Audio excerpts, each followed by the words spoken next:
बिस्मिल्लाहिर्रहमानिर्रहीम। अस्सलाम वालेकुम। कैसे हैं आप? आई होप के बिल्कुल ठीक होंगे। प्यारे प्यारे बहन भाइयों, आज हम बना रहे हैं लुकी के बहुत ही मज़ेदार कबाब।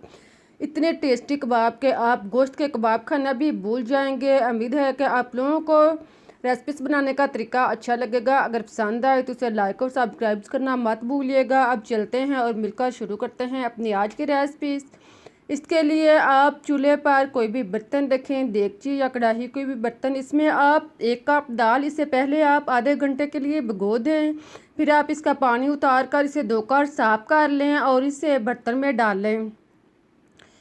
इसको डालने के बाद आप इसमें 1 से 2 गिलास पानी शामिल करें। पानी आप इतना डालें कि दाल जो है वो इसके अंदर अच्छी तरह डूब जाए। पानी डालने के बाद अब आप इसमें लहसुन 10 से 12 जुए और 1 अदद प्याज कटा हुआ शामिल करें।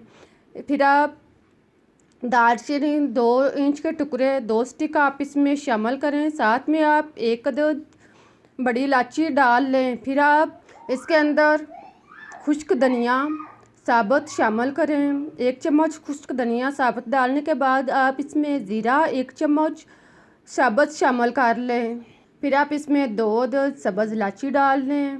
साथ में आप नमक 1 चम्मच शामिल कर लें। नमक डालने के बाद आप इसमें हल्दी आधा चम्मच शामिल कर लें और फिर आप इसमें सुरख मिर्च पीसी हुई आधा चम्मच डाल लें।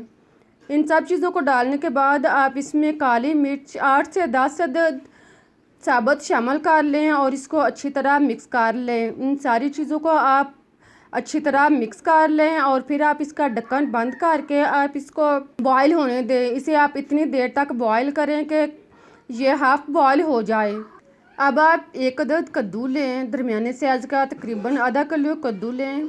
कद्दू आप गोल, लंबा या कोई भी कद्दू जो आपको आसानी के साथ मिल जाए वो आप ले लें। इसको आप धोकर इसका छिलका उतार लें। देखें इस तरह आप इसका छिलका काट कर उतारें। इसका छिलका क्रश नहीं करें। इस तरह आप इसका छिलका उतार लें और इसे साफ़ कर लें।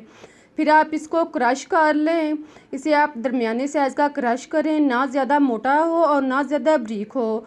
आप इसे दरमियाने साइज़ का जैसे इजीली समझें आप इसको क्रश कर लें। देखें आप कद्दू को अच्छी तरह क्रश करें। आधा कद्दू क्रश करके मैं आपको चेक करवाती हूँ कि कद्दू के बीज जो है वो अंदर सख्त नहीं होनी चाहिए, कद्दू अंदर तक नरम होना चाहिए। ऐसे कद्दू का इंतखाब करें जिसके बीज सख्त ना हो। फिर आप इसको अच्छी तरह क्रश कर लें। देखें सारे कद्दू को क्रश करने के बाद अब आप इसका पानी दबाकर निकाल लें। इसे आप दोनों हाथों की मदद से खूब अच्छी तरह दबाएं और इसका पानी निकाल लें। इसका पानी खूब अच्छी तरह रिमूव करें ताकि बाद में कबाब बनाने में मुश्किल पेश ना हो। देखें इस तरह आप इसका पानी जो है वो अच्छी तरह निकाल कर आप इसे एक अलग बाउल में रखते जाएं। इसी तरह आप बाकी सारे कद्दू का पानी भी निकाल लें। आप देखें कितना पानी जो है वो इसमें से खारिज हुआ है। इस पानी को आप इस्तेमाल भी कर सकते हैं और फेंक भी सकते हैं। अगर आप इसे पिए तो ये मैदे की ठंडक के लिए, बीमारियों के लिए बहुत मुफीद है। देखें दाल जो है वो बॉयल हो चुकी है। आप दाल को चेक कर लें। दाल जो है वो 50 से 60% बॉयल होनी चाहिए, फुल बॉयल ना करें। आप इसको दबाकर चेक कर लें। जब ये अच्छी तरह 50 से 60% बॉयल हो जाए और उसमें पानी जो है वो खुश्क हो जाए, पानी इसमें थोड़ा सा रखें और फिर आप इसमें बड़ी इलायची और दालचीनी के टुकड़े जो हैं वो निकाल लें। अब आप इसको पीस लें या कूट लें या जैसे आप समझें आप इसको नरम कर लें।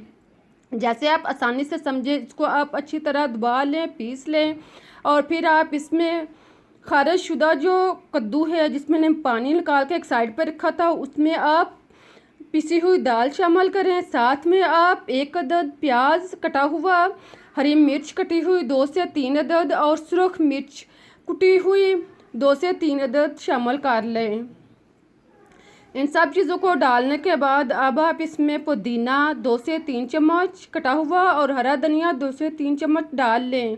खुशबूदार चीज़ें डालने के बाद अब आप इसमें मिक्स मसाला स्पेशल शामिल कर लें। अगर आपके पास है तो आप डाल सकते हैं, इससे कबाब के टेस्ट में और भी इजाफा हो जाएगा। अब आप नमक चेक कर लें। नमक आप अपने टेस्ट के मुताबिक और भी डाल सकते हैं।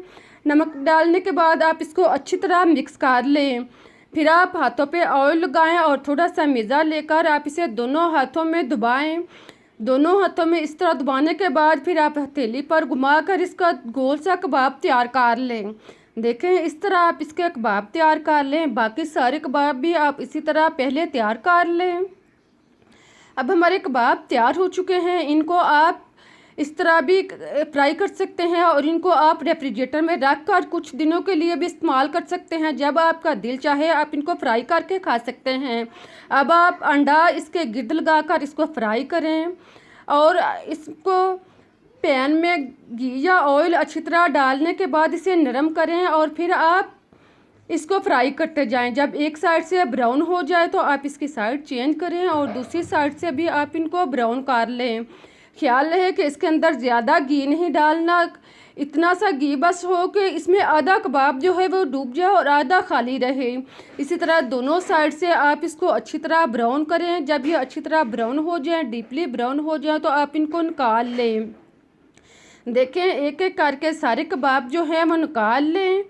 अब आप बाकी कबाब भी इसी तरह तैयार कर लें। सारे कबाब तैयार करने के बाद अब हमारे रेसिपीज जो है वो तैयार हो चुकी है। देखिए कितने अच्छे और मज़े के कबाब लग रहे हैं। आप इस तरीके से कबाब बनाएंगे तो जिसने कभी कद्दू नहीं खाया, लुकी नहीं खाई, जिसको सख्त नापसंद है, वो भी गोश्त के कबाब समझकर चट कर जाएगा। उम्मीद है कि आप लोगों को रेसिपीज अच्छी लगी होगी। अगर पसंद आई है तो उसे लाइक करें, चैनल को सब्सक्राइब करें ताकि मैं आपके लिए इससे बेहतर और मज़े की रेसिपीज आपको टाइम तक पहुंचा सकूं। अब मुझे इजाज़त दें, फिर मिलते हैं एक नई रेसिपीज़ के साथ। तब तक के लिए अल्लाह हाफिज़।